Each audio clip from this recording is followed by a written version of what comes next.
television at home or whatever that is, you have to be able to smell the amazing food that is sitting in front of us, and it's actually just far enough out of reach. I know. Chris and I can't touch it, and you're not supposed to eat on TV. So whoever they are, that's what they say. Happy Saturday, everyone. This is Your Questions, Your Money here on the Fox Business Network, and I'm Tracy Burns. And I'm Chris Cotter. In this hour, our business owner for this hour is going to be doing something unheard of in the restaurant business. Right now, he's expanding. Jeffrey Bank, the CEO of the a la carte restaurant group, which owns Carmine's, Virgil's, Artie's Deli. I can't even say it. Gabriella's planning on opening a 20,000 square foot restaurant in Washington, D.C. Jeffrey, thank you for being here. This food looks phenomenal, and this is a tough time in the industry, in the economy, but certainly in restaurant industry, casual dining. And yet you're expanding. How are you doing it? Thankfully, Carmine's is doing great. It's a 20-year concept. It's value-driven. It's family-style Italian food. We brought you samples, of course. I see that. And that's just a few. Yeah, just a couple. There's more upstairs. I think the crew got to it. Oh, my goodness. And that's what we serve in the restaurant. We didn't do anything special for you. I apologize. But that's what we serve in the restaurant. And it's a strong brand because it's value-driven. And all the stores, we have 2 in Manhattan, Times Square. We have 1 in Atlantic City. We have 1 in the Bahamas. And this is what the market is demanding. We have a lot of landlords calling us. And Douglas Jamal, who's done an incredible job with the Bend Quarter District in D.C., is where we're going. He came up to us about 6 months, said Carmine's would be a killer here in D.C., and we're taking a pretty big space, 650 seats. So they're calling you in this market. Are you getting good deals then because the market is so depressed? We get a tremendous amount of calls from developers. Before September, the calls were there with huge tenant allowances. Now the calls are there. And they're looking more for you to invest more of your own money, where before there was a lot of easy credit, and the developers we passed up on a deal, I believe, in Maryland, where a developer offered us almost $8 million to open up a Carmine's, but it wasn't the right spot for us. We're still getting the demand for Carmine's and Virgil's too, our barbecue restaurant, but we have to figure out, is it the right move for us? We're a privately held company, right? And if it's the right spot and the right deal for us, and makes the right sense economically, it's a no-brainer because Carmine's can really go anywhere. Let's step back. I love this little story of how you sold Tic Tacs as a kid. This is something my son would do because he just we walk down the street and they sell these scarves for $5. He's like, I'd so sell them for $15. And so I love that you've had this entrepreneurial spark in you since you were a kid. Yeah, I think you're born as an entrepreneur or not, and as a small business owner, it's important. And I've gone the gambit of being from owning small delis to now we have 8 restaurants and do almost $80 million in sales. And if you don't have that in you and that drive, especially in the restaurant business, it can be a long day. Jeff, you don't have that that chain mentality. I mean, I know there are a lot of them out there, whether it's the Olive Garden or things, where they're all over the place. Don't say Olive Garden. I'm not saying in the same breath. But I'm not. As Carmine. This is what I'm trying to do. Will you let me finish? You're not that. But you have to be careful not to expand to the point where you become like a chain, where you're still very distinguishable. Only a few cities, only a few locations. Because we've seen it so many times, even if it's like a Krispy Kreme, for example, expanding way too quickly and then losing the reach. Starbucks. You have to be careful with that Starbucks. Carmine's been very careful with that. For 17 years, there were 2 Carmine's, and that was it. Yep. Then we went to Atlantic City, into the Tropicana Hotel, doing phenomenal there. Huge restaurant, 500 seats. Yep. Then from there, we went to the Bahamas. We were on the Atlantis. Again, doing incredible, just serving dinner 5 nights a week. Then we took a step back and said, hey, if we're going to grow, we need to reset and regroup. So we do kind of have the chain mentality in the restaurants back of the house, where our chefs, Glenn Rolnick, and his assistants, Chris O'Neill, Terry, these guys have set up systems that we're very, very consistent. When you got some free time, I can give you the same exact meal at 44th Street, 91st Street, Atlantic City, Bahamas, and the food tastes identical. Oh, I got free time. Yeah. Where we stopped was the front of the house, where we don't have a chain mentality. Yep. Where Gary Bologna and his general managers make sure, and Michael Honey, that we don't do that. We have not lost the family appeal. Carmine's is like going to an Italian wedding. That's the event. That's why you see the oversized portions. You see the the wine bottles. Sunday dinner at my house, by the way. All right, well, invite me over sometime. I love a feat. Yeah. But you're right, because you seem to strategically put yourself in places where there are families coming. The Atlantis, Atlantic City. This is families. We're fortunate. Carmine's obviously does huge with families, but we also do tremendous with business people. We do tourism. We do just with locals coming in. Our food is made fresh every day. So while the portions are huge and gigantic, everyone is taking food home. Every single person is leaving with a leftover bag. And you're eating it 2-3 days later. It's not like you've taken it home and the next day you got to throw it out. So it's made very consistent, high quality, and we're very value driven. And the portions obviously are ridiculous. And I think that's why it's an exciting concept and why we've taken the step. We're going to be building almost a $9 million restaurant with 650 seats right in D.C. Just after the first of the year, we should be open. I mean, that restaurant on West 44th is just packed all the time. And if you are ever in the city, you got to go. And we're going to take a break in a few seconds to talk to our radio listeners, and I'm going to tell them to go too. Because it's 6 minutes after the hour, and it's time to welcome our radio listeners on Sirius XM Radio. I'm Tracy Burns, along with Chris Cotter. This is Your Questions, Your Money. We are here with the CEO of A La Carte. That is the company that owns Carmine's, Virgil's. I wish you could smell through your radio and just sense what's here, because the food is amazing. And, of course, if you're ever on West 44th Street in Manhattan, you got to go. Got to check it out. You can call us at 877-249-9626 or send an email to yourmoney@foxbusiness.com. All right. Jeff, let's back up a bit, though. You started with a deli. Yes. Right out of college, I decided to take a break. I was a political science major. Instead of going to law school, I said I'll take the summer off. My next-door neighbor owned a deli in the 5 towns. I went to work there. I think minimum wage was, they gave me about $5 an hour. Worked me about 90 hours a week. At the end of the summer, I thought I was rich because I had all this money. Obviously, I didn't realize I had no time to spend it.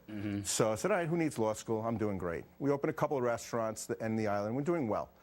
Out comes Arthur Cutler, who has passed away about 12 years ago, who is a legendary restaurateur who has started almost every concept you know of in Manhattan. Doc's, Ollie's, Haru, Columbia Bagel, Carmine's, Virgil's, everything, Murray's.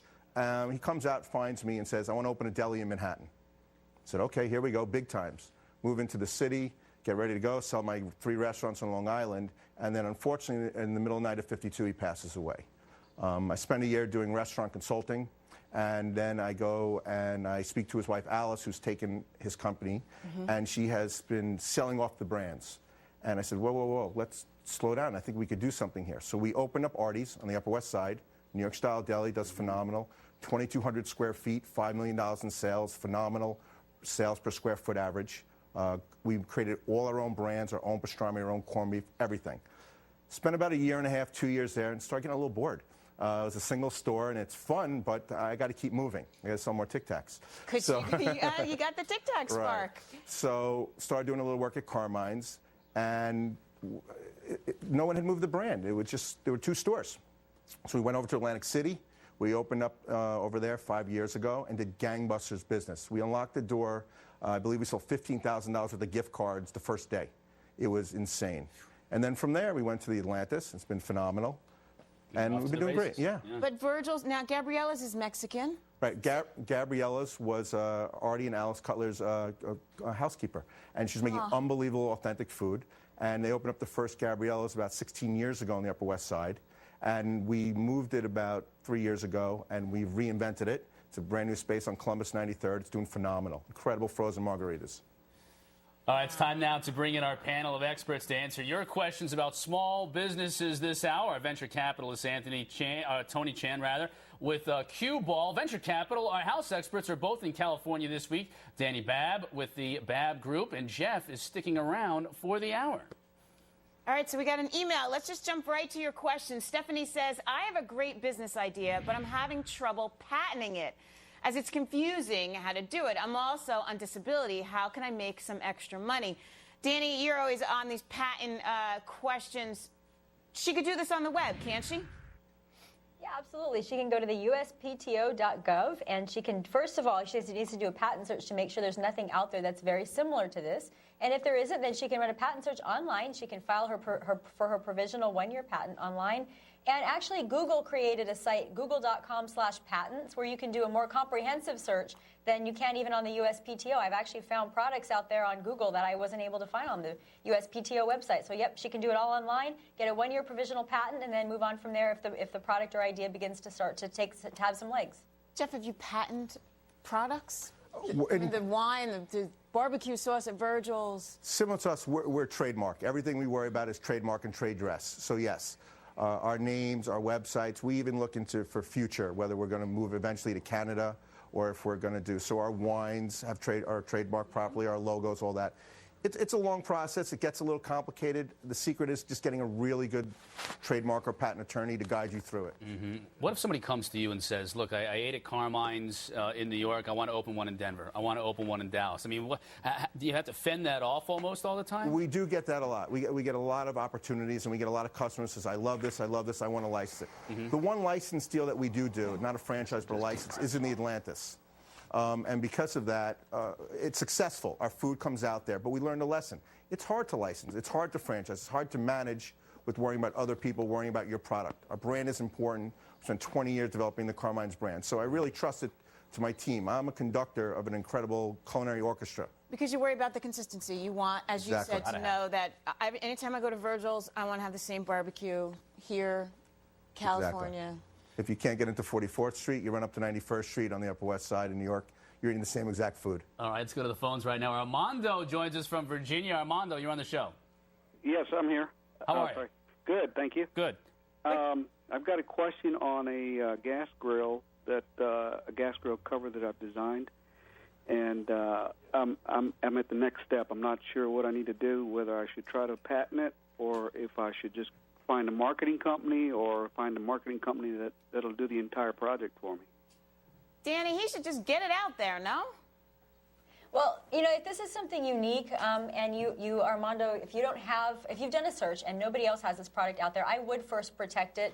It doesn't cost that much money to do a provisional patent where you literally drop a sketch. Here's the key. You need to draw up precisely how you built it so that anybody that looked at the patent would be able to recreate it exactly from your instructions. If you can do that, then I would definitely go for a provisional patent first before you go out there and take it to any marketing company. That will give you just a little bit of protection.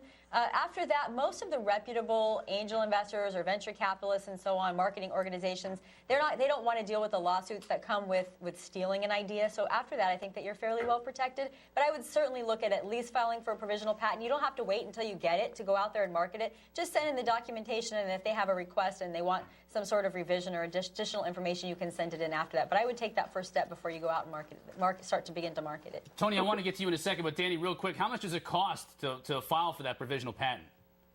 It's about $200. You can also do it on LegalZoom.com if you want to pay a little bit more and have somebody that you can contact that will walk you through the process. Mm-hmm. But, you know, one thing that I generally strongly recommend is that people not bring in attorneys at this sort of stage because it's so incredibly costly and the patents are so incredibly easy to write online. And there are tons of tutorials on, like, howstuffworks.com, for example, on how to write up a provisional patent that just about anybody can do it from their home. All right, Tony, venture capital right now. So Armando gets this provisional patent, so now he needs some money to start building it and to start marketing it and putting it out there. Is there venture capital available right now, given the current economic state of our country? Well, there's definitely venture capital available. I don't think there's a supply issue, even though venture capital dropped significantly in terms of funding and funds raised this past quarter. There's still an incredible amount of money out there. I think the key thing for Armando on his concept is, like any concept, get an early proof of concept. Determine what it means to prove some small measure of success. What is really different about this?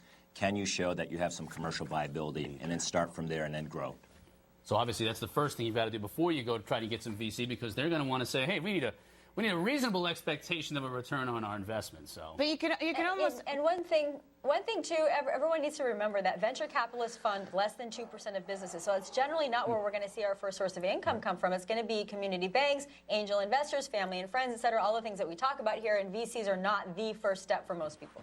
But the upshot is, and it's good news to hear from Tony, that there's money out there when your product starts to take off. All right, so do you have a good idea? Or do you just want to come to our set and smell all this fabulous food? I don't blame you. That's what you probably should want to do. Call us or email us. We are here to answer your questions about your money. 877-249-9626 or yourmoney@foxbusiness.com. Lots more to come on the only business network that's awake and live on a beautiful Saturday in the summertime. You're just as loud as I am. Well, when I got all this food, that's it. Taking the mic off.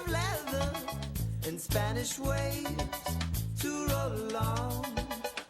Blake's got a new face. Blake's got a new face. Blake's got a new face. Blake's got a new face.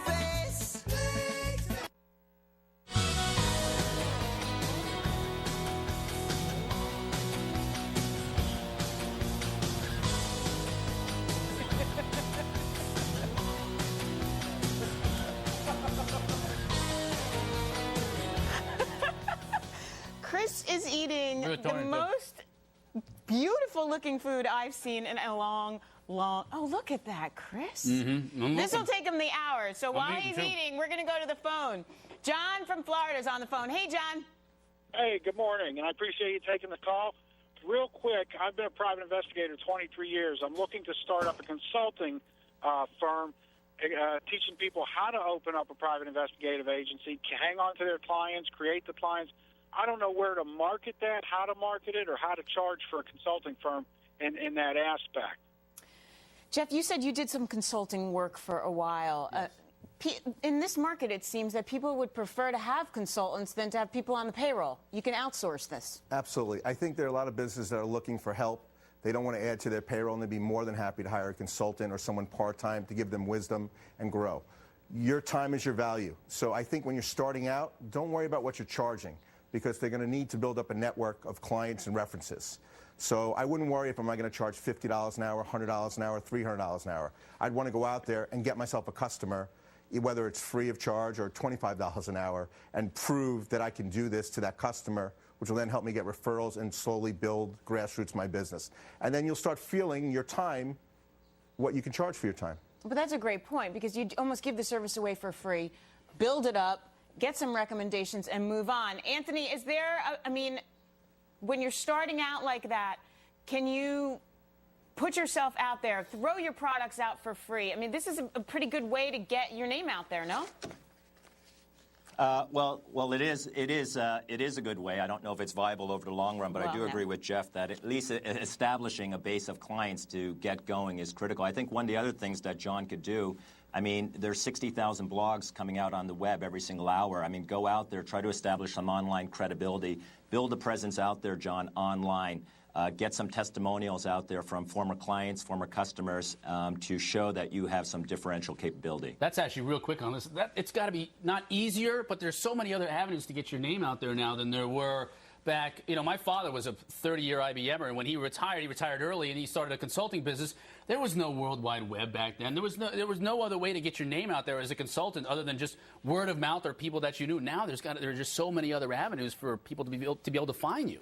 We're a little conscious of that, though. In 20 years, we've been doing the right thing at Carmine's. Word of mouth, we really don't advertise. We have word of mouth. You eat a great meal, you're going to leave here, there's going to be food for the rest of the week for your family, you're going to tell your friends about that. In our model in the restaurant world, a great meal, that's all I need my chefs to deliver. We do Facebook, we do Twitter, we do some grassroots marketing and things of that nature, and we do tons of charity events. We'll go anywhere. So if someone's running a charity and they need some help, look us up, alacarte.com, and we'll help you out. But we don't advertise. And we feel we deliver the same consistent, value-driven meal. You'll come back and you'll tell your friends. Hear, hear.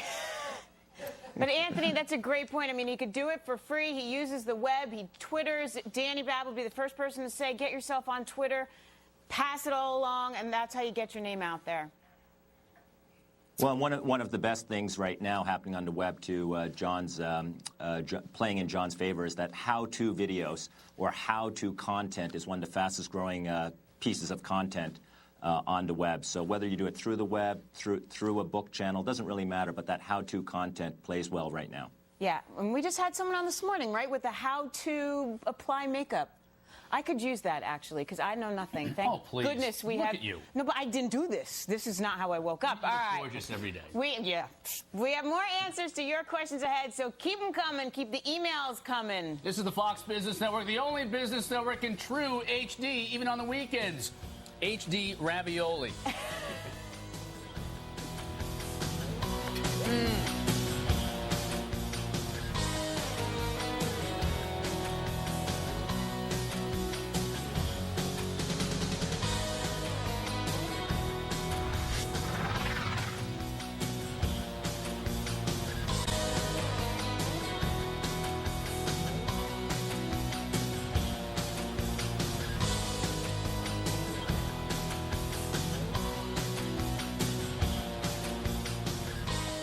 Chris has moved on to the porterhouse for all our listeners and viewers at home.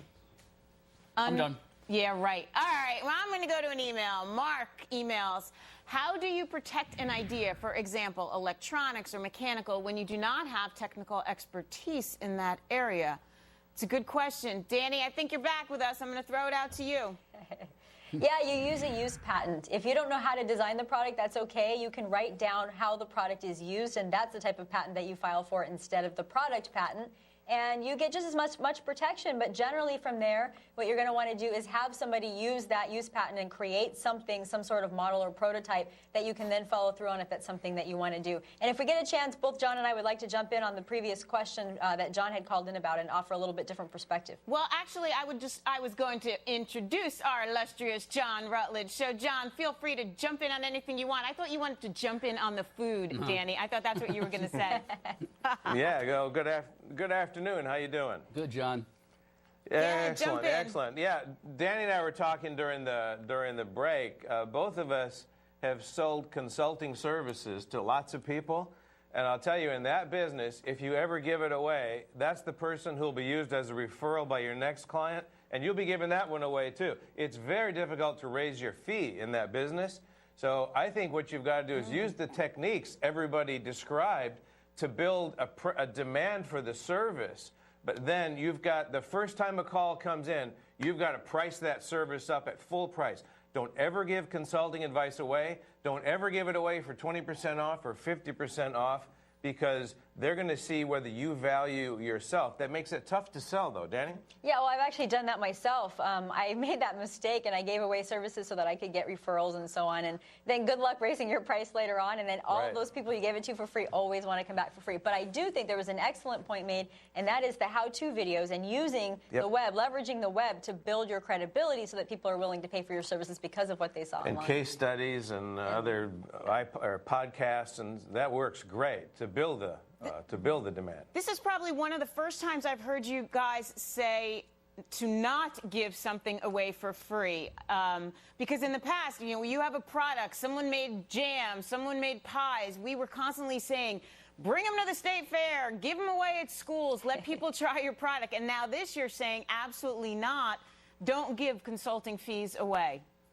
Yeah, Tracy, there's a big difference between service organizations and products. And when you're trying to get word of mouth about products, it's all about, it's only going to cost you $1 or 50 cents or $2 to get the product out there and get a name built and get people to bring the demand in. You raise a really good point, because when you're in a consulting business or any professional service, it's a very different marketplace. And the way that you handle bringing in new clients and bringing in demand for your business just has to be done differently if you ever want to either create some sort of demand for your product, have people respect it and price it appropriately. I even tried to raise my prices by 10% on my website and had people that were longtime clients freak out because I'd raised my price by 10% even though they knew it was still a value. Yeah, with products, you've got people can understand there's a cost behind delivering the product. That's not your problem. But with a service, the cost that you've had in your life of acquiring the knowledge that you're going to deliver is not apparent to them, and it's not really an incremental cost for you. So first job in my life, I think I picked weeds in a tomato patch for 50 cents an hour. I don't work any harder now than I did then, but my fees have increased substantially since then. I should hope so. And it's a question of availability or willingness to do it. So you've got to get people's demand up, but then you've got to find a way to hold the line on your price that is going to be much higher than any wage rate they encounter in the market. Well, quickly, Jeff, we're talking about pricing and making things accessible to people. What does a dish like this cost? Big porterhouse. It's bigger than Chris. 38-ounce porterhouse contadina be around $65, and that's feeding about 6 to 7 people. Wow. Well, that's pretty good. It's bigger than I am, but I'm going to fit it all in my stomach before the show's over. Chris is going to eat it during break. All right, up next. Are you ready for the pitch? I love this segment. When you go to restaurants, don't you just hate having to wait for the bill? Well, our next guest wants to put an end to that, and we're going to tell you how. That's next on the Fox Business Network, the only network live on a Saturday where you can watch Chris Cotter eat a porterhouse steak. In HD. In HD. Have you ever lose that time? Living for the best, leaving all the rest behind. Now them boys from Morgan County, they're coming out tonight with country. That's my favorite graphic on the whole network. Welcome back. This is Your Questions, Your Money on the Fox Business Network, and it's time for everyone's favorite part of the show. Chris Cotter is going to eat more food. Do you know, this is my favorite part of the show. Just real quick, this is a real, this is a Virgil's napkin. Right. This isn't even a washcloth. This is like a beach towel they give you for a napkin. This is what type of a restaurant this is. You need this to clean up after you've devoured. Look at this food. Look at the ribs. I know, it's crazy. All right. Chris will continue eating while a lucky entrepreneur is matched up with a venture capitalist here on the pitch. I love this. Today we have Brian Foster. Now, if you eat out a lot like this guy has, he's come up with a software for your PDA, your little personal BlackBerry and all that stuff, that speeds up the process of paying the check in a restaurant. Brian, thank you for being here. And now he's going to pitch to Tony Chan his idea. And Brian, pitch away. Tony, get ready. I need my steak first. Hi, thank you for having me. Yeah, I don't blame you. We should be feeding Tony for his advice. I don't blame you. Go ahead, Brian. All right, thank you for having me. I'm here to introduce you to Checkout Systems. We develop software that allows consumers to make payments on their cell phone at physical merchants and giving merchants the ability to provide a range of different mobile payment options to their customers rather than locking into one in particular or creating their own custom solution. So our first product is Check Split for the restaurant industry, and that allows patrons to browse to a mobile website on their cell phone and review all the details of what's been ordered at their table, pick and choose whatever they'd like to pay for, split each item up, the entire bill, add a gratuity, and make a payment via PayPal or whatever other mobile payment solution that they're already a member of. So this does a few things. For the consumer, it saves a lot of time and grief. I know I've been in this circumstance many times where splitting the bill can be an absolute nightmare. So it helps a lot with that. It also gives the patron more control over the payment process. And they don't have to ask the wait person for any assistance, so they don't have to wait for the printed bill or credit cards to be passed back and forth, and they can earn rewards for their purchases. For the merchant side of things, these efficiencies translate to higher profits. And more importantly, the mobile payment solutions that we're integrating with, such as PayPal, MPay, and OboPay, are much more secure than the magnetic stripe cards of today. So we chose the restaurant industry as a starting point, not only because it's huge, $500 billion plus and growing, but it's also the merchant category with the highest level of fraud rates than any other. It's actually safer to purchase something online than a meal in a restaurant in some cases. Okay, Brian, how much money are you looking for? So we're looking for $1.2 million over a 5-year plan to support our growth. All right, Tony, you want to ask him some questions? Sure. Brian, nice to meet you here.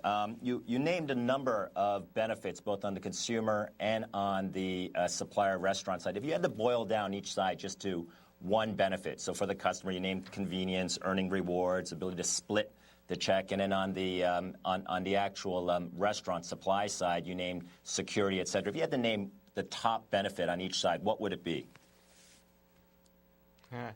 That's a tough one. I would definitely say that, at least on the merchant side, although security, I think, is a big picture on the credit card companies, it isn't always for the restaurants. So I'd have to say the sheer ingenuity of the product and bringing new customers into their business and growing their revenue, I think, is one of the most important things for any business now, but definitely for restaurants. And I think with Check Split, they can do that. They have a lot of ways. So growing revenue on the restaurant side, and then what about on the consumer side? On the consumer side, revenue on the consumer side. The biggest benefit, I think, is going to be convenience. They will be able to find another great use for their new phone and their existing phone and be able to get out of the restaurant quicker and be more satisfied at the restaurants that they go to. All right, Jeffrey, you are Jeffrey Banks, CEO of the a la carte restaurant group. You are here with us, so you're the CEO of a big restaurant group. What do you think of the idea, positives, negatives, if he came to you with the idea? If he came to me with the idea, the first thing I'd say, sounds like a great idea, but I'd have two key questions before I take it a step further. One is the product PCI compliant, which is a security question for the industry. And more importantly, I can see every other restaurateur, big and small, asking, what is the fee? What is the interchange rate? What fees are topped on top of that? Restaurants when you come in and you spend $100 and you pay cash, you get $100. When you pay $100 and pay by credit card, they lose a percent to the credit card company. That's a tough number for a lot of small businesses to swallow. We're luckily a large volume group of restaurants. We have a very competitive rate. A lot of the smaller guys would have a tough time paying an additional increase, whether it's a half a point, quarter point, or 1 point, comes right out of their pocket. So you might have a tough sell explaining to them, I'm going to get you more business, it's worth this fee. Brian, can you address that? Because I think Anthony agrees with that point as well. Absolutely, absolutely. Well, I'll address the first question first, the PCI compliance. One of the interesting ways that we're handling this is we are working with the mobile payment solutions as partners. So we're not actually processing any type of credit card information at all.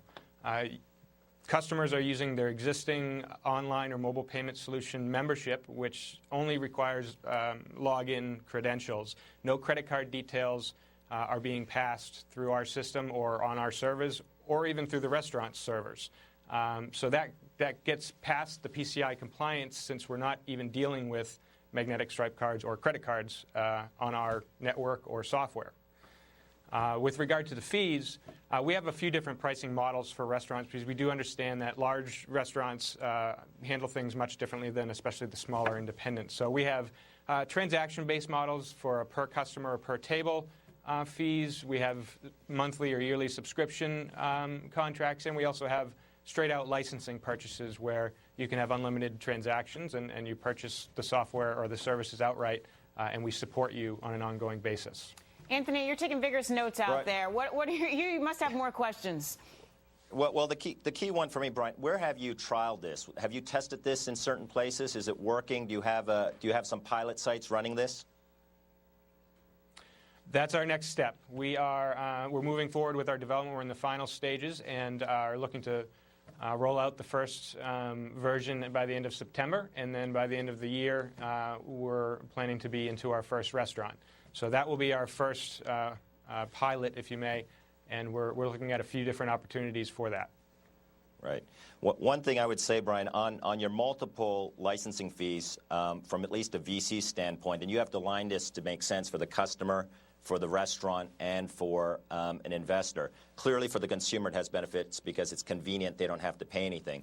For the restaurant, in addition to being lower cost, I would try to hone in on one business model, perhaps licensing, the SaaS-like software as a service-like model. But I think it's also very important to think about what is the lowest barrier to getting adoption in a restaurant, more than fees. I mean, restaurants, Open Table just went public recently, as I'm sure you know. It took them, the better part of 10 years to gain adoption to about 10,000 restaurants. So trying to figure out what you can do to lower that barrier of adoption, because effectively what you have is you need to get the adoption of the consumer buying into this mobile payment system and the restaurants in order for this to have a good network effect and big upside.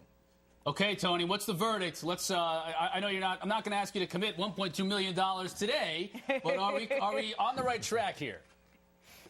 Well, look, I think I love Brian's passion. I did get to read your background, Brian. You've got great passion. Came out Johnson & Wales, hospitality, restaurant side. You're picking a niche within an attractive, growing mobile payment industry that's on trend, and the business model of recurring revenues is attractive.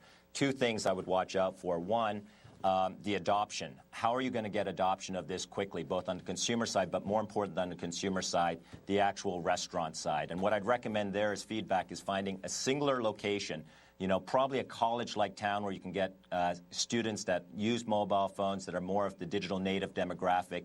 Get a couple of test cases as much as possible. Second part I'd be concerned about is on competition. You're partnering with these mobile payment platforms that are in existence, which makes all the sense for compliance. But, there's a question as to whether you're a feature or a product, because could they just, add this on as a feature to their existing infrastructure, Amazon payments, PayPal, et cetera. So bottom line, from our standpoint, we'd want to see a little bit more proof point. We like the niche. I love restaurants. I invest behind restaurants and the intersection of restaurants and technologies. But try to get a proof of concept And lastly, I would say, turn that competitive threat potentially into an advantage. I looked at some of the people on the team. I think it's you and a technologist.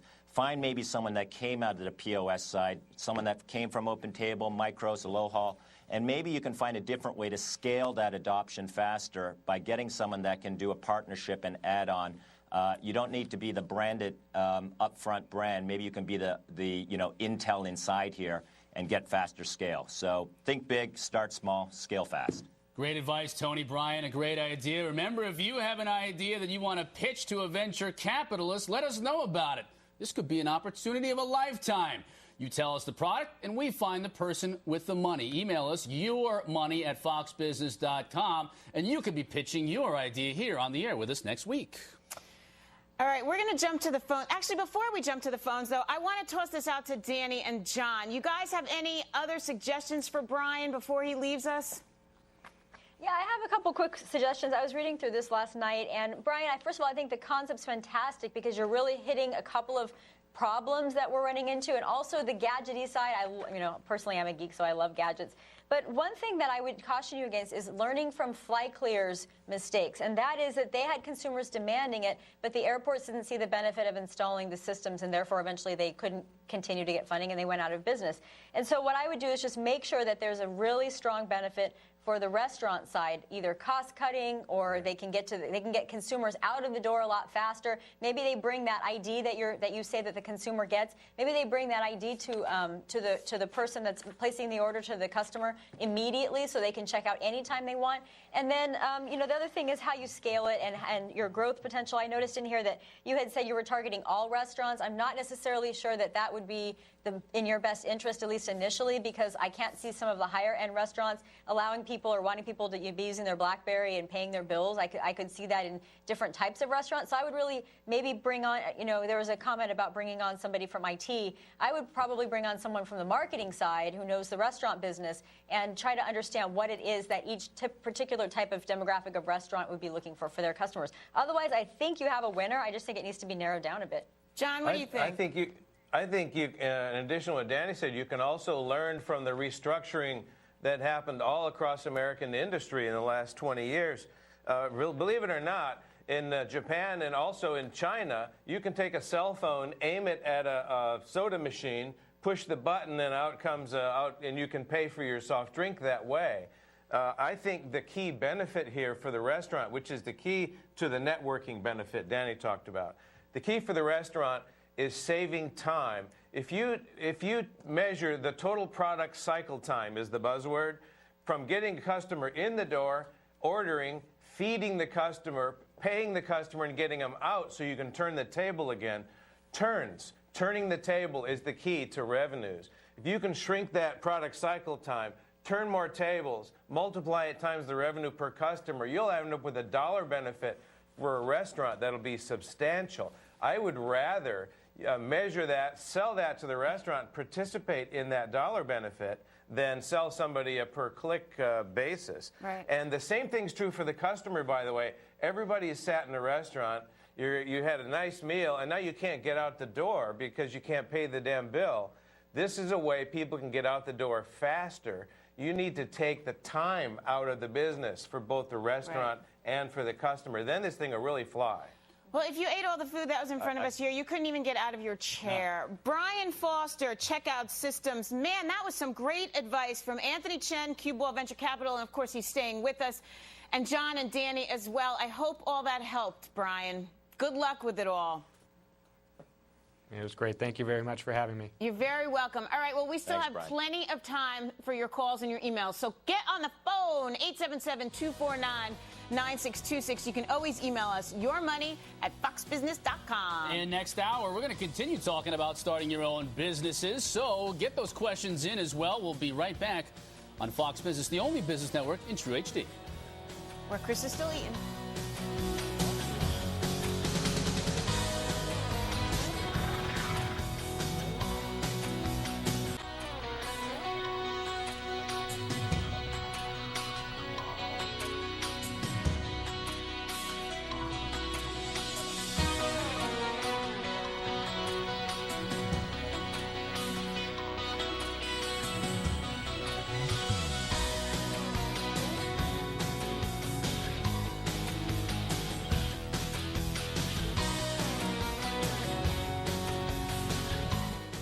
so beautiful. Welcome back to the Fox Business Network, live on a Saturday with food from Carmine's Restaurant. Well, Jeff Bank is here with his CEO, and this cookbook here, family cookbook, even the food is big and the portions are big, even the cookbook is heavy. This is a heavy cookbook for the size of it. So obviously there are a lot of really good recipes in here. How much do you have to be careful, though, not to give out your secrets, you know? You know, listen, there are 100 recipes in there. The team, chef and the guys, spent a lot of time working. We're family style. So we're cooking for 6 to 8 people in the restaurant and the portions that you see. But the cookbook is for 2 to 4. So there's a little adjusting in the back of the house with that. The recipes are there. You know what? We've been around 20 years. The secret really isn't the recipes. It's execution, consistency, value, and executing with service. If you have a passion for what you're doing, you can't copy that in a recipe. Does the book add a fair amount of revenue?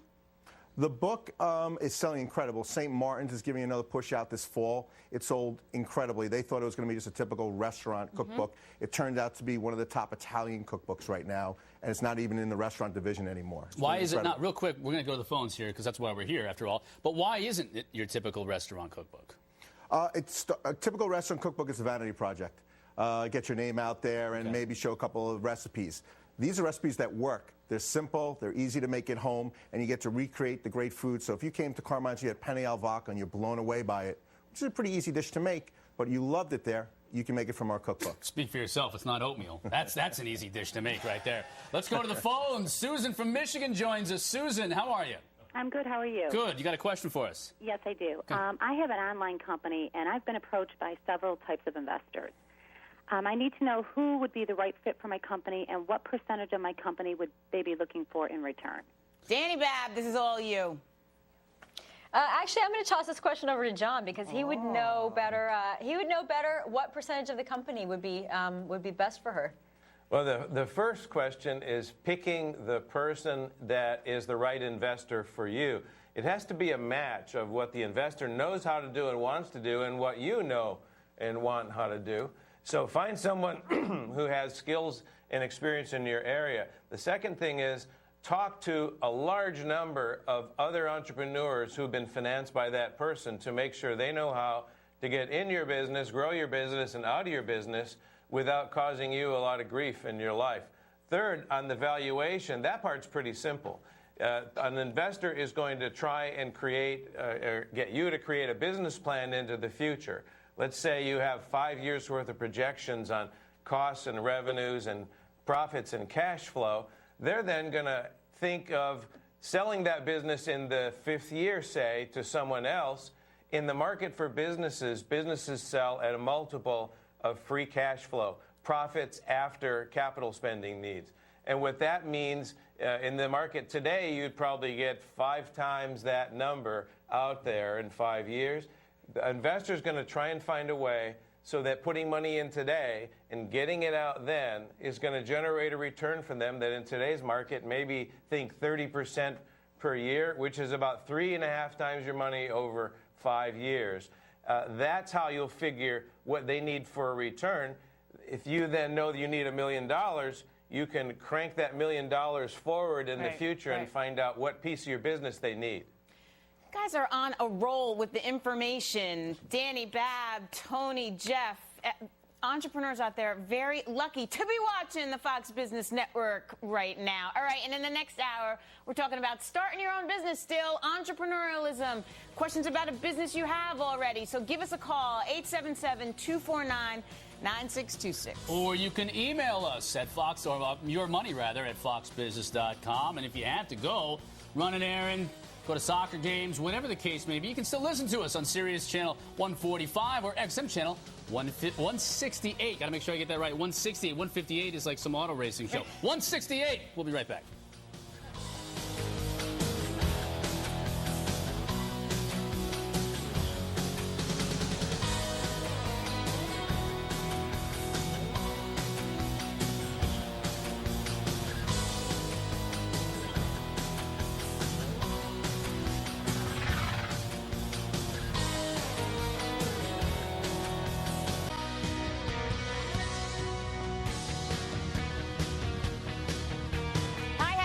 We're still here answering your calls and your emails, and we're going to go right to an email right now. Stephen writes in If I start an LLC and have a credit card under the LLC's EIN, that's the identification number, does it impact my personal credit rating? This is a good question, Dani Babb.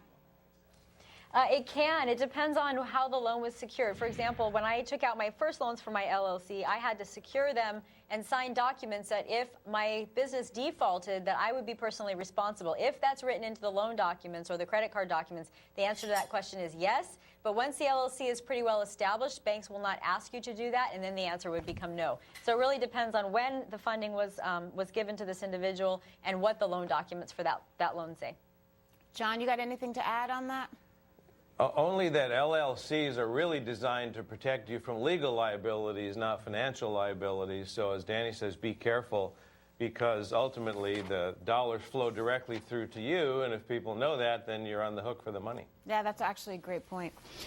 Some final thoughts. Yes. Everybody's thoughts for the hour. And Jeff, let's start with you. My final thoughts are this is great food, by the way, so I just want you to know that. But let's talk a little bit more about your D.C. property, too, before we go. We were in the real estate convention in Las Vegas, and the mayor of D.C. came up to us and was excited about our project. We were supposed to get a meet and greet, turned into 15 minutes. His excitement was we were creating 220 jobs, not government jobs, but private sector jobs who were coming in.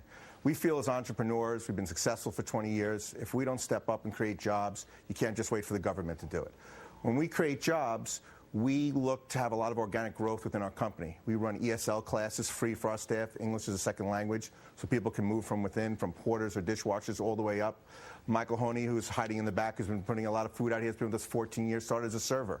Now he's director of ops, and if I say how much he makes, his wife will, probably kill us. So I can't really do that. But we really grow a lot from within. And it's important, and entrepreneurs have to step up right now to help the country out in this time. You can't just wait for banks or government. So you're not seeing a slowdown at all in the patrons at the door? We're very fortunate. We still have Waits and Carmines and Virgils, and I believe it's all bound to we're value-driven. The pasta dishes that you've seen here are in the $20 range. The appetizers are in the $18 range. You're eating in our restaurant for under $30. You're taking food home. It's value-driven. It's consistent. And you're having an experience. You're not just eating a meal. You're at an Italian wedding. Oh, and I've been to so many of those. Anthony, what are your final thoughts for people out there who got that entrepreneurial spark? They want to get going. What should they be doing? Well, just building off of what Jeff said, I think it always boils down to the product or service. I think a common theme around what we've talked about today, like Carmine's, like these other restaurants in that group, you want to be the best in a niche. It doesn't really matter what it is, but being the best in something is a good business model, as I think Richard Branson once said. So figure out what you're really good at. If it was the private investigation, what within that niche are you good at? The gas grill, the online business. Figure out a niche, articulate that value proposition very, very succinctly. And then, we like that philosophy of think big, start small, scale fast. And you're saying there's still money out there, so you have a good idea. There's always in front of a VC. We've funded a number of concepts this year. The issue is a little bit, of a misperception out there. People think that we have a supply side issue of a lack of venture capital or lack of angel investing. I think the statistics are that even if you take all the downturn, that 95% of all venture and early stage capital that's ever been raised in the history of venture capital was raised in the last 6 or 7 years. So there's a ton of dough out there and a lot of money on the sidelines. It comes down to the ideas, and it's also a misperception on the fact that, as exemplified by Jeff and his restaurants, that there are concepts that all concepts are suffering right now. Right. I think that's a very, very near-term view. There are a lot of businesses, a lot of concepts that do well, and they tend to be best of class value. That's right? it. So best of class value. That doesn't mean lowest cost. Right. Best of class value. That's it, and that's what you got to be, right? And we had the best of class panel. I want to thank everyone for joining us. Jeff Bank, the food was fabulous. And Tony Chen, thank you so much. Dani and John are sticking around for another hour. We'll be right back.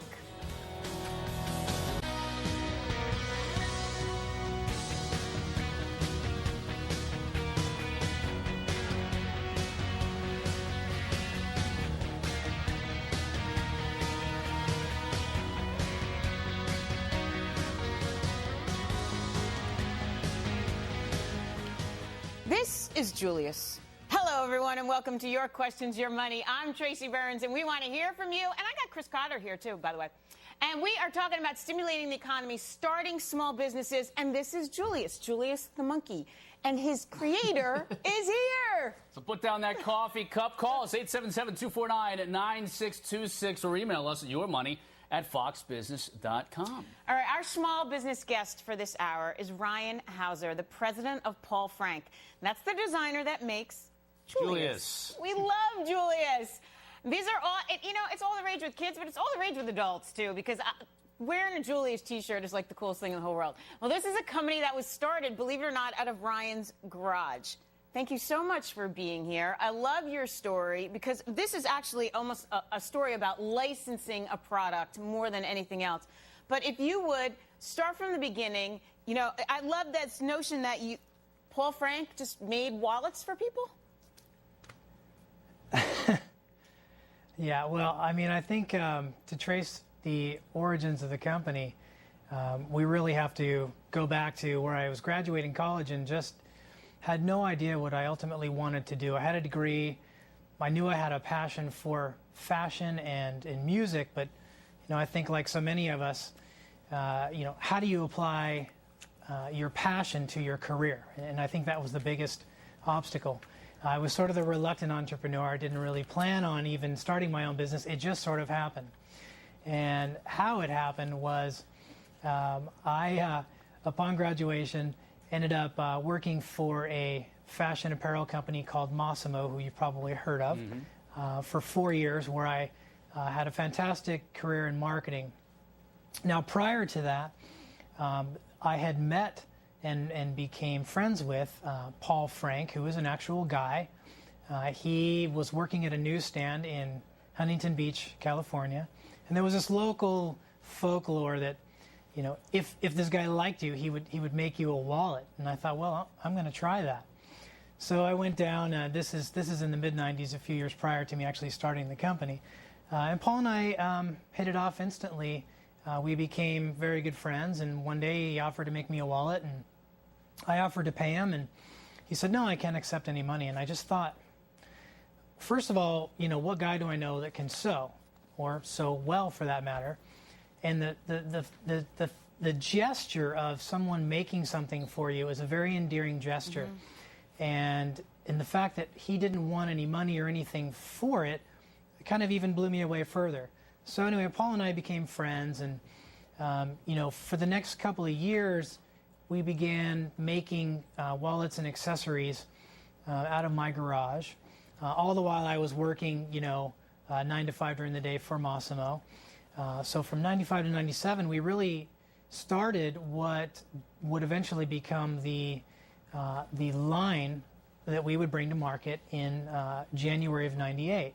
And so you guys just took this Julius. Now, I understand that Julius was something that he made for his girlfriend, his no longer existing girlfriend. But so you realized Julius was just taken off. Everybody loved Julius. How could you not love Julius? Where's Julius? Here's Julius again. And you just took, the product now is everywhere. And you have deals with Mattel, Sanrio. I have 2 little girls at home. We are Hello Kitty fans. You have deals with Oscar Mayer. What are you doing with Oscar Mayer? Yeah, well, it's been an evolution over the past, 12 years, and along the way we've gotten to work with some incredibly large companies, considering we're a garage startup. We started with 1 sewing machine, and a lot of hard work and a lot of timing and good fortune and all that stuff that allows us to get to work and have access to a Mattel or a Sanrio Hello Kitty project. Oscar Mayer was an interesting thing. In a lot of ways, we put a creative task in front of ourselves and say, okay, who do we want to work with? Well, in a lot of cases, we like to align ourselves as a marketing strategy with classic Americana brands. So we've worked with the Elvis Presley estate, Andy Warhol, of course, Mattel. We made a limited edition Barbie doll with. We did a deal with John Deere, the tractor company, and you say, well, what does John Deere and Paul Frank have in common? Absolutely nothing, but therein lies the fun in the creative challenge. And the same thing with Oscar Mayer. As a kid, growing up in the 70s, you'd see the Wienermobile, and it has that kitschy, there's sort of an innuendo thing. You say the word wiener and everyone snickers, but there's this whole element of, there's a whole element of fun that we thought we could attach to our brand by doing something co-branded, and we're a brand that does unexpected things, and we like to challenge ourselves creatively, and that's how that came about. Ryan, I do want to ask you in a little bit. We got to take a break here in a second to welcome in our satellite radio listeners. But I do want to ask you when we do come back about expanding too quickly, because we talked about it with the restaurant business the last time about the Krispy Kremes of the world. I hate to keep bringing them up, but expanding way too quickly and getting involved in too many other joint ventures. And I want to ask you that here in a second. All right, but right now it's 6 minutes after the hour, and it's time to welcome our radio listeners on Sirius XM. Thanks for joining us. I'm Tracy Burns, along with Chris Cotter. If you have any questions about starting your own small business, we want to hear from you. Email us at yourmoney@foxbusiness.com or call us at 877-249-9626. And right now we're talking to Ryan Hauser. He's of Paul Frank Industries and the infamous Julius Monkey, which I love to death. We have your stuff all over the studio. Thank you so much for sending it. And Chris, go ahead. You had asked him a question. Yeah, my thought is, this is, Julius is cool, and Paul Frank is really cool stuff. I know you have a boutique store. I think it's down on the Lower East Side or in the East Village here in New York. I've seen it, walk by it a couple of times. Are you worried, or is there some concern about, boy, if we partner up with Oscar Mayer, we partner up with Mattel and Hasbro and toy companies and things like that, maybe we'll be seen as not being so cool anymore, but we'll be seen more as mainstream? Yeah, well, I think that's a great question. Again, this is a natural progression that's happened over a decade now, and certainly, depending on your brand objectives, for some companies, growing as fast as they can and gaining as much market share is something that they find viable. For us, as you're alluding to, there's a certain amount of cachet and a certain amount of brand integrity that we've carefully incubated over the past decade. That's something that we hold very close to our hearts. And yeah, you definitely have to be mindful and very strategic about your alliances, your partnerships, when you do them, who you do them with, what's the distribution on them? Is it limited edition? Is it for a larger audience? What are the price points? There's a lot of things to consider. Again, we treat them more as marketing agendas and marketing objectives and creative exercises, and we definitely are very calculated when we do them, and very calculated about the partnerships in which we choose and in the demographics we're trying to go after when we launch a particular arrangement like that. Ryan, and it seems to be working. I want to point out that when you were with Massimo, you actually started out packing boxes, and you worked your way all the way up, and I think that's important for people to hear and understand, and especially earlier in the show, we had these two college kids on. Yeah. It's not so bad to start at the bottom sometimes, and you said that you gave yourself 3 months to get yourself a real marketing job, and you did it. Yeah, I graduated college. I think I knew what I didn't want to do, and that was, push a product that I wasn't ultimately passionate about. So I was considering going to design school for some time, and I thought, there's two ways to approach this. I can go pay for a higher education, or I can go start, in the bottom up, in the traditional sense, I think, in the way that a lot of our parents and prior generations did. So I went to Massimo, and I took a job for $6 an hour in his warehouse. I was packing boxes, sweating like crazy out there in the heat. I said, hey, look, give yourself 3 months. If you can't get inside that office door in 3 months, all right, maybe you cave, maybe you go take a job that, is certainly going to be better than this no matter what the outcome. Right, but I think that's the entrepreneurial spark that people need to hear, that you can start at the bottom and look where obviously it's worked out pretty well for you, and you did get yourself this job 3 months later, and I think that's the story that we try to tell here, that you could just bust your butt and get what you want, and our panel of experts actually will tell you the same, and we have a really excellent panel here for you as well. Ryan Hauser, of course, Paul Frank, president, is staying with us for the hour. We have Ned Hill, a venture capitalist with DFJ Mercury, and of course our house experts are still here, Dani Babb and John Rutledge. And John, actually, you always say that you have to have the blue flame under your butt, coming out of your butt. And in many ways, this is what it is. You start packing boxes, you start doing what you have to do, and you just get yourself to where you want to be. Absolutely, and it's really clear that Ryan loves his business and loves what he does, and that's a key ingredient in all this. In fact, being in the location you are, which is not too far from where Dani and I are right now in Irvine, there was a friend of mine, the great Joel Rubinstein, who lived here in Newport Beach. He was a marketing legend. He did Barbie dolls at Mattel. He was at Adidas. He was Major League Baseball. He was the LA Olympics. And Joel always taught me that the hardest thing with a brand is maintaining the integrity over time. And the hardest thing with a fashion brand is to make sure it's fresh, but that you're able to sustain that style factor over time. That's really a tough thing. How do you think about bringing in the next generation of product and the next one after Julius? Ryan, you want to address that? Yeah, great question. Again, I think it has to do with first marrying up what your company objectives are, your long-term strategic growth goals, what kind of revenues you'd like to be doing, really where you see yourself and how you plot your course is ultimately, how we address that. In certain situations, we love to react to certain things that are happening in the market. Doing a Mattel doll is of course a timeless thing. They're limited edition. There are people out there that collect them. It's something that's non-generational. You can be, a young adult. You can be young at heart. And so, there's a perfect example where we did something that crossed many generations that really speaks to a classic American iconic toy.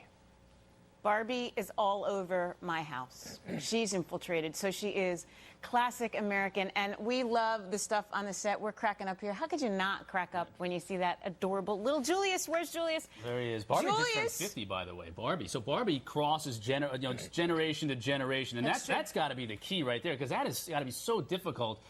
Barbie was popular in the 60s. 70s, 80s, it continues to be. It's very true. And Julius will be too. All right, well, we got a full hour of your questions about your small business, your entrepreneurial ideas, anything. So keep the calls and the emails coming. The phone number is 877-249-9626 or yourmoney@foxbusiness.com. Remember, this is the only business network where Saturdays are about you. Aww. See?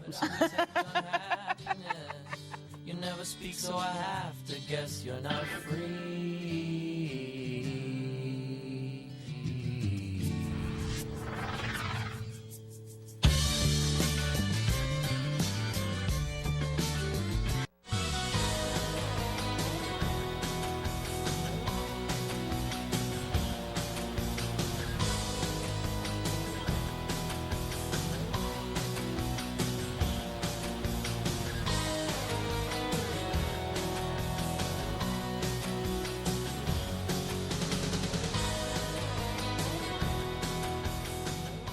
Your questions, your money. Chris Cotter along with Tracy Burns. And let's go out to the phones right now. Cindy from California. Cindy joins us.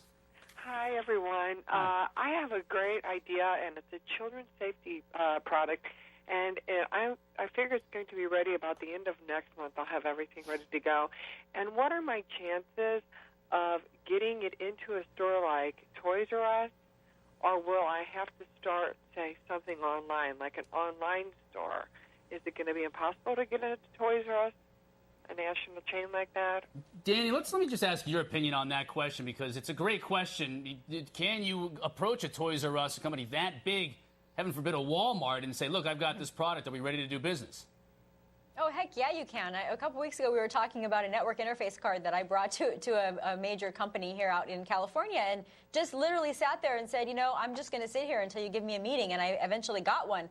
And so, yeah, you absolutely can. You basically need perseverance is what matters here. If you want it bad enough, you just go get it, and you can do that. However, you may actually find that you're going to have more profits, more revenues, and build a greater brand loyalty by taking this online yourself, and that's where market research can really help you to actually narrow down your demographic, figure out who would be most interested in this product, and then figure out where those people are shopping most. You may find out it's actually not on Toys R Us. It might be by scouring websites and through referrals and so on. And so you may be best on your own. That's where when you have the other ducks in a row, start looking at product placement, who might buy it, who your target market is, and then looking at what the proper outlets are for the product.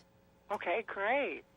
Ned, I got a new product. I want to get it out there. What's your advice to this? Yeah, I always like to tell people, make your mistakes on make them small mistakes on your own dime. Figure things out so that you can have a better story with which to approach the bigger vendors. I also agree that the bigger vendors they're in the position of power. Whether or not they even give you a meeting. I've had a company that they were able to get into a Best Buy, but guess what? They really couldn't make money selling through Best Buy.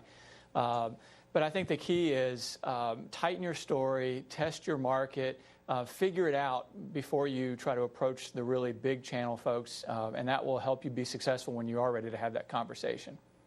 Okay. Yeah. Good advice, though, too. Just real quick, Ryan, I just want to get your thoughts on this, too, in terms of the channels that you use to sell your products, because I mentioned at the very beginning, at the top of the hour, I have seen a little boutique store of yours here in New York. And is that your long-term strategy to continue with that route as opposed to really saturating the market with these bigger box retailers?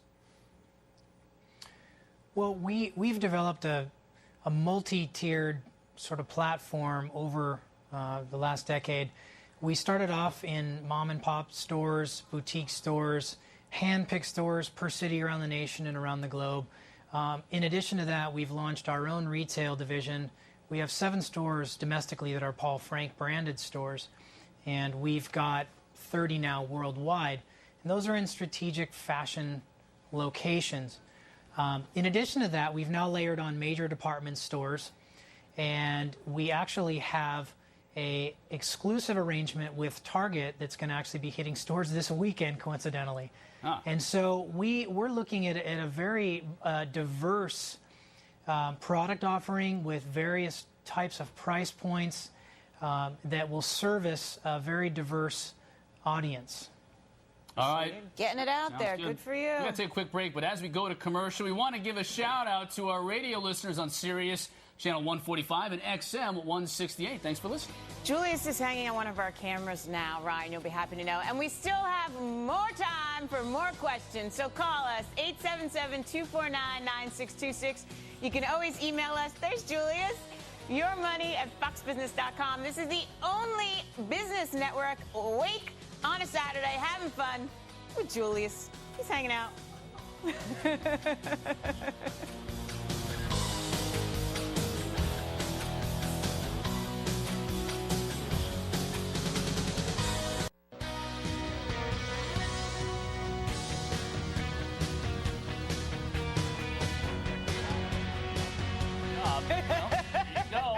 Julius now taking over with the headset on. Your questions, your money, here on the Fox Business Network. We're talking Paul Frank, and we're talking about starting your own small business today. Let's go to the phones. John from Florida joins us. John. Hello there. Great show. I'm learning a lot today. Thank you. I'm in the midst of a career transition from being an officer in the Air Force, and I've always wanted to become a small business owner. One of your experts stated the key is to be in a niche, and I've got a breadth of experience in the Air Force, and so I'd like to know, how do I go about discovering a good niche for me as I research small business concepts or ideas, etc.? We talk about this all the time, right, John and Dan? First, though, I want to say shout out to you for being in the Air Force and serving our country. But, John and Danny, you always say you do what you love. You figure out what you love and you try to make money at it, right? Yeah, you do what you love. John, thanks for everything that you've done for our nation.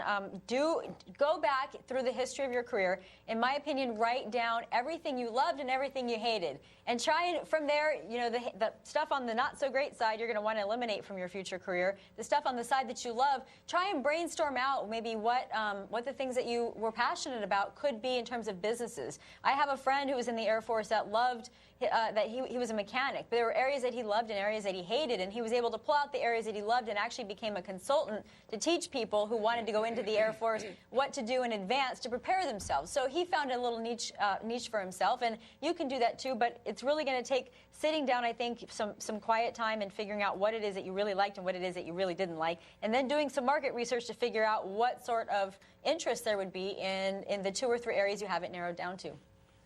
Absolutely. And Dani and I actually helped a retired Air Force veteran start a business that was a niche business washing dogs.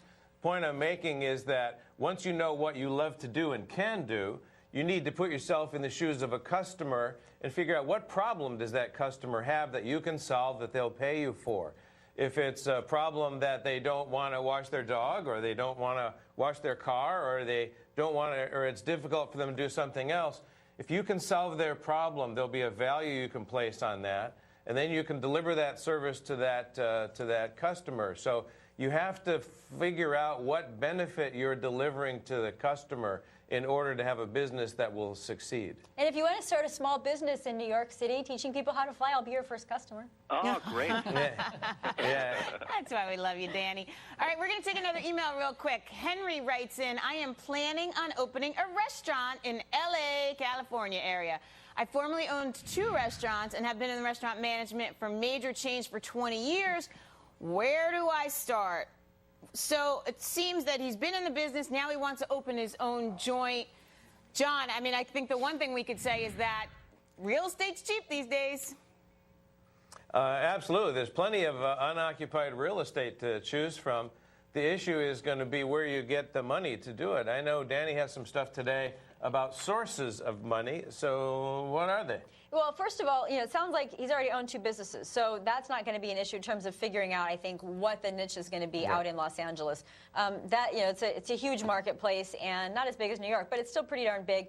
California United Bank, ironically in California, but you don't have to be in California to get the money. They're actually lending right now to manufacturers and distributors and restaurants based on receivables, inventory, and future projected returns. They're lending up to $3 million to people. This is an active lender. They're actually out there making loans right now with a very strong success rate. And as we get into the program, I have bunches of more sources of capital I've been able to dig up over the past week. That's exactly the lending niche that was vacated by CIT a couple of weeks ago. So it's very important. Yeah, and so it's going to be organizations like this that you dig through and you find online that are going to be able to help you fund this sort of project. Ryan, quickly, how did you find funding in the beginning? Did you self-fund? Did you guys drain your bank accounts, or were you able to get loans? How did you do it in the beginning?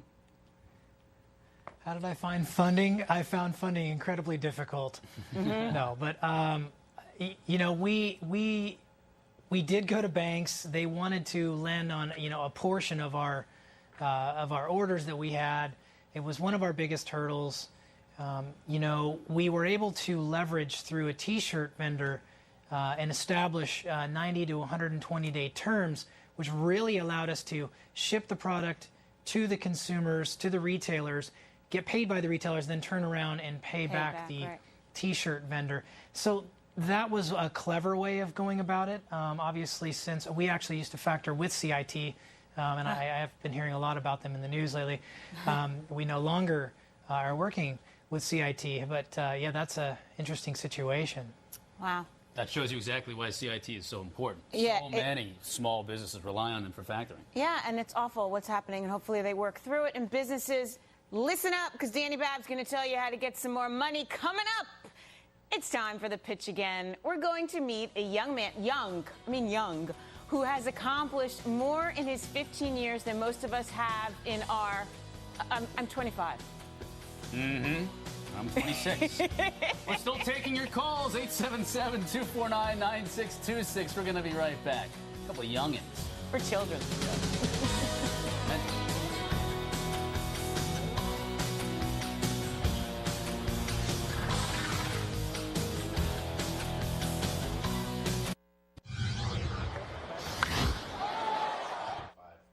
The pitch. I love this part. Welcome back to Your Questions, Your Money. I'm Tracy Burns. I just realized Chris Carter has been here now for 3.5 hours and has not given us the old, come on, little howdy, Oh, little from Dagan. like what Dagan does? Well, Dagan's from Virginia, so she has a different Southern accent than I do because I'm from Georgia. So I can't give you a howdy or anything like that, but I'll give you a how about you? That's very common in Georgia. You come up to somebody and they'll say, how about you? So, I don't know. What about me? Or they'll say, y'all. I say y'all all the time, so how y'all doing? Or we're fixing to do another half hour on the show. Now, that's the one that gets the record scratching. If you say I'm fixing to... That's like what? Nails on a chalkboard. You're doing what? I'm fixing to do a half-hour show left here. It's going to be fun. How about you? You might hear that a time or two in Georgia today. I'm from Jersey. We'd be like, yo, what are you talking about? How about you? What the heck is that all about? How about you? All right, it's time for another pitch. This one comes from an expert. A toy invention designed by, who else? A kid. Grayson Ullman is 15. He started to draw a character, and take a look. People liked it so much, he turned them into action figures. So Grayson is going to pitch his product to Ned Hill right now, our venture capitalist from DFJ Mercury. And Grayson, go to town. The floor is yours. Tell him all about it and what you're looking for. Well, listen, thank you for having us, first of all. And here we have the toy. We have it here with us, and it's called Ninja Joe. He's the primary character, and then he has his sister Ninja Jane, who's the pink one. And then they have their Ninja Dog, who is the yellow one. And basically, their target age group is about 4 to 8. And what makes them so interesting, in my opinion, is that they're really designed to be played for more with, creativity and imagination. A lot of toys you see today, they have, they do them playing for you, really. Is something I say a lot. They have all these batteries and, electronic stuff and all that stuff. And, I've always been more of an imaginative person. And when I play, I've always, been an action figure kind of guy. And I think that these toys will be perfect for kids who just want kind of a hybrid between an old-style kind of 50s toy and a modern toy that has kind of the edge of a ninja. Grayson, real quick, you're there with your mother. Hello. A question for you, though, Grayson, about when you draw a picture, looks pretty cool. What gets you from the picture to a toy? I mean, what makes you think you can create a toy and market this toy and that people will want to buy it? Well, actually, it was my mom's idea. At first, actually, interestingly enough, it was just a doodle that I made one day in a study hall at school about 2 years ago in 7th grade. But my mom ended up seeing it, and, at first I didn't really think that much of it. It was just another doodle, and I doodle a lot. But she saw it, and she said, this would make a great T-shirt. And I finally was on board, so we went to a local T-shirt shop, and we got a bunch made, and we started wearing them to just kind of get people's reactions. And they were pretty positive. So then we found a studio in California to help us with all the 3D imaging and such. And we eventually got the resin models made, which is what we have here. Now, the final product is going to be a bendable, kind of like Gumby. And that's what we need the venture capital funding for. And that's what I was hoping, that it was bendable, playable. I have 3 little kids at home, and this could entertain them for hours. How much money are you looking for, and what are the plans going forward? Well, it's a lot smaller than typical venture capital because we have asked a few venture capital experts just for their opinions. We're looking for about $50,000 to $75,000 just to get to this stage where we'll be producing the product and marketing. And we were planning on having a real viral marketing plan, like having a Facebook and Twitter account for Ninja Joe, just to get people interested. And beyond that, it's an open board. Okay, Ned, what do you think? Well, first of all, congratulations certainly to Gray on what he's done and what he's working to do. I love the passion and the initiative. So that's a great start. Where I think, Gray, particularly given your age, one of the things that you need to think about is what's your goal with this? How does this fit into your life over the next 5 years? Because that could drive a little bit of your fundraising activities, who you bring in money from. And I say that just because once you raise money from somebody from the outside who actually looks at this as a real business opportunity, it changes the game a bit, or at least it could, versus if you were somehow able to raise capital from a friendly source that doesn't necessarily have truly economic interests in mind. So I think point one is for you to think about, what does this mean to you and what do you want to do with it, again, over the next 5 or more years. But where I often start with entrepreneurs is making sure that you know your market better than anyone. And so the question really comes back as to how well do you know the market, competitive offerings.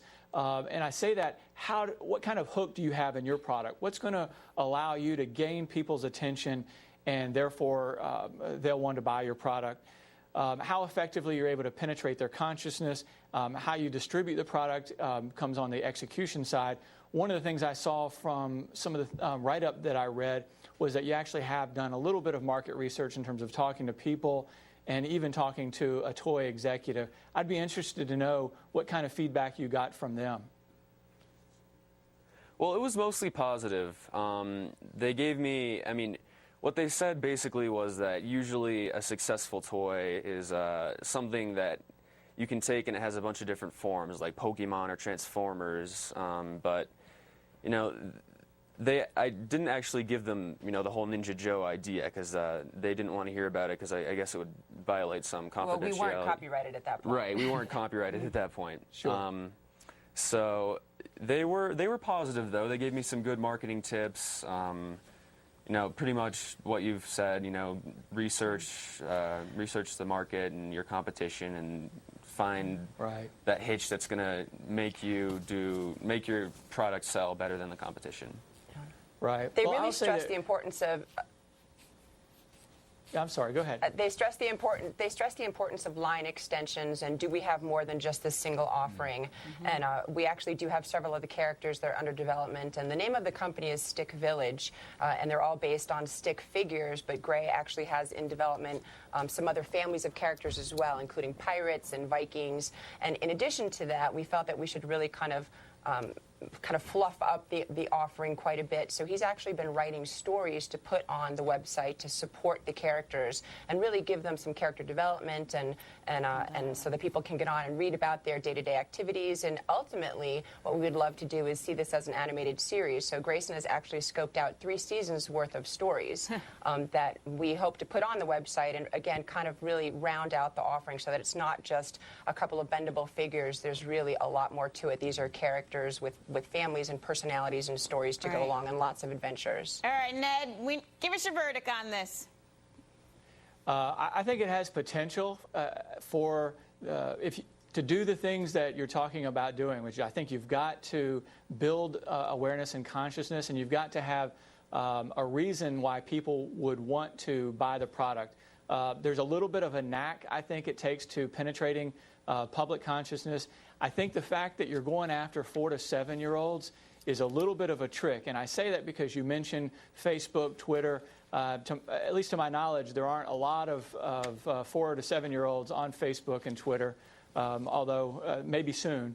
So I think this is also a product category where maybe you're going after, you need to enter the consciousness of the parents as well. So I would develop some sort of strategy around how do I get into their consciousness, because ultimately I think it's going to be a dual purchase decision between kids and parents. And again, I think that this is an opportunity where finding the right financial partner is important. And if you're thinking about this as a real business, you're going to need to put together a financial plan that makes it look like a value proposition where I think John was talking about it earlier. They can make sense of the money-making opportunity. And Grayson, you've got a charitable element to Stick Village as well. Can you share with us what that is? Well, once we get started with everything and we start having an income from Ninja Joe and his friends, we're going to give 10% of our profits to the Wounded Warrior Project. Oh, wow. That is really wonderful. But I think Ned had such a great point to have these stories, to go along with it. And I have children 8, 7, and 5. I am your perfect demographic. Your first story should be how Ninja Joe doesn't punch his sister Ninja Jane. And maybe we can talk about that more. Or he does punch Ninja Jane. Or Ninja Jane will come right back at you if Ninja Joe comes at you. I don't know. All right, wait. Is that how they do in the Italian families in New Jersey? It's an eye for an eye? It's a free-for-all in my house, let me tell you. Oh, Grayson Ullman, Susan Ullman, thank you so much for being on with us. Thank you for having us. Thanks for your advice. Ned, thank you for taking the time, and I know you're staying with us, but Ned Hill, great advice for And remember, if you have an idea that you want to pitch to a venture capitalist, let us know about it. This could be an opportunity of a lifetime. You tell us the product, we find the person with the money. Email us your idea at your money, geez, I got too many your monies. Your money at foxbusiness.com, and you could be pitching your idea here on the air with us next week. I love this. What a kid. If I tell you what I was doing at 15, I think I was like throwing eggs on people's homes. I believe we can actually show people what we were doing at age 15. Oh. If you want to do that. Here we go. At 15, now I'm on the left there, and that's my buddy Will Mitchner on the right. Here we were. I believe this is like New Year's Eve 1986, maybe something around there. And if you look really carefully, which I would rather you not do, you can see the mullet hanging off the back of the baseball cap. Now, I was going to say that, actually. Yeah, that is a serious mullet. Okay, we can turn the page now. We can look at Tracy at age 15. So this was me back then. Oh, come on. You set me up on that one. What is her name? Beal? Jennifer Beal. Jennifer Beal from Flashdance. Flashdance. I will say this, though. I was so lame. I was not that far off. Big frizzy hair like that, the off-the-shoulder thing. I probably... not that far off at 15, huh? I had big hair. Oh, I'm sure you had big hair. Yeah, As a matter of fact, that's no question about that. I will tell you that I had to kneel in front of my mother so she could tease it all around. So the circumference of the tease was equal on all sides. Mm-hmm. Listen, it was what it was. It was the mid-'80s. It was rural, suburban Atlanta. I had a mullet. A lot of people did. All right, I'm not afraid to show it. Say it and show it. Truth is, my pictures are under lock and key. I can't find them. But everyone had mullets. It wasn't just you. I dated a mullet, I think, back then too. All right, keep those questions coming. 877-249-9626. You can always email us. You got 20 minutes left. Your money at foxbusiness.com. So set me up on that one. I didn't mean to. Empty as my wallet on a Sunday afternoon. I come around too fast and I always leave too soon. Ain't that what they all say? Yeah, I could.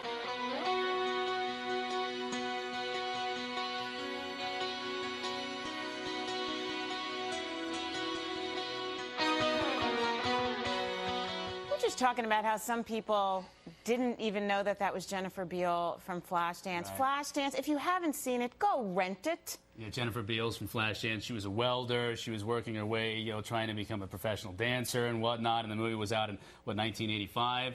86, Maniac, big popular 84. 1984 it came out, yeah. I was in high must school. have watched that movie like 10 times. All right, I don't want to talk about it anymore. Let's take the phone calls right now. And Lawrence from Ohio is standing by. Lawrence, you're on the show. Yes, I run a nonprofit organization, and my main crux is to try to get young folks in the inner city more involved in entrepreneurship. How can we do that? How can we create these alliances, partnerships with folks like yourself, entrepreneurs, to help the inner city youth? That's a great question. Ned, why don't I throw that out to you just first to comment upon that? I mean, obviously, entrepreneurs are going to need venture capital. They're going to need money somewhere. They've got an idea. They've got to find a way to get money. And if you're maybe your opportunities are fewer and farther between if you're in the inner city or you come from maybe a poor neighborhood. Yeah, I think it starts first probably with role models, right? Is that they need to see people who are entrepreneurs and have made money doing it. And they learn from watching and just maybe even working with those folks. There are also community organizations, most communities have them, where if the kids have the initiative, and they want to participate, that's a great way to get involved and, again, begin to learn from folks who are actually entrepreneurial or doing some sort of entrepreneurial venture. The last I would say is that a number of schools have programs. Most of us are familiar with junior achievement. Those are ways of getting involved. But somehow, some way, I think the key is finding a role model that you can learn from. I mean, Ryan, I think you're it, right? You packed boxes. You started from, couldn't have started pretty much lower on the totem pole. Yeah, I mean, I was making minimum wage. That was absolutely the order of the day. Would you say maybe try and start working out at a place that is in the industry that you have your idea in? Because that's sort of how you got started. At least you're in the fashion industry. Maybe you get to know people that way. I mean, would that be a bit of advice you would give somebody? Hey, if it's sports or something like that you're into, work in sports, and that might at least let you get you to know some people. Yeah, that's exactly right. I think we've been hearing a reoccurring theme about, finding what your passion is, putting yourself in that situation to learn about the industry that you're passionate about, boil it down, look at what your best attributes are and how you can benefit the organization that you're starting off with, and or be a sponge. Get in, learn everything, keep your mouth shut and your ears open, and really learn, listen and learn until you really feel like you're at a point where you can maybe jump off and do something better and create a better mousetrap on your own. Well, let's go to the email right now. Matthew sends us an email. I want to start an adult entertainment bar and grill. Where would I get funding for this type of business? Ned, I mean, does it matter at all what type of business you want to start, as long as you have the proper business plan and it looks like you can generate the return on investment that an investor like you would want? Does it matter? It matters a lot, actually. Okay. Yeah. Good answer. There are certain businesses that at least most reputable VCs won't touch with a 10-foot pole. I would say that's one of them. Gambling is another area that is, you're not generally going to attract typical venture capital. So I'm sure there are sources of funding, but venture capitalists are generally not one of them. Dani, I'm sure you have ideas for him, though, and not because you've been to adult entertainment bars at all, but just because you know how to get funding. Well, yeah, well, this is a good time to bring up a couple of new sources that I found, actually, and these are peer-to-peer lenders. One of them is Prosper.com. Word of caution: these are not cheap. This is not cheap money. This is 20 to 30%, much like private investment, private equity money. But if you really, if you return 70, you don't really care. But Prosper.com, LendingClub.com, Loanio, loan and then io.com. $25,000 to $50,000 over 3 years. The terms vary between 8% and 30%. And then there's also a new micro-lending program. If you can prove that you've been turned down by a bank with a disapproval letter, you can go to the Fox Valley Micro Loan Fund. You can find them online. They're doing $50,000 or less, and they're not looking at credit score. They're looking at specific life circumstance, and they're just basically requiring a turn-down letter. They'll sit down with you, meet face-to-face, and help work out some funding sources.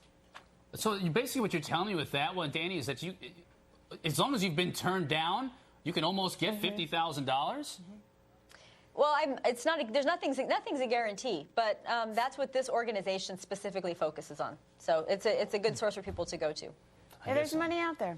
All right, if you have to run out, please keep listening to us on the radio, Sirius Channel 145 and XM 168. Stay with us.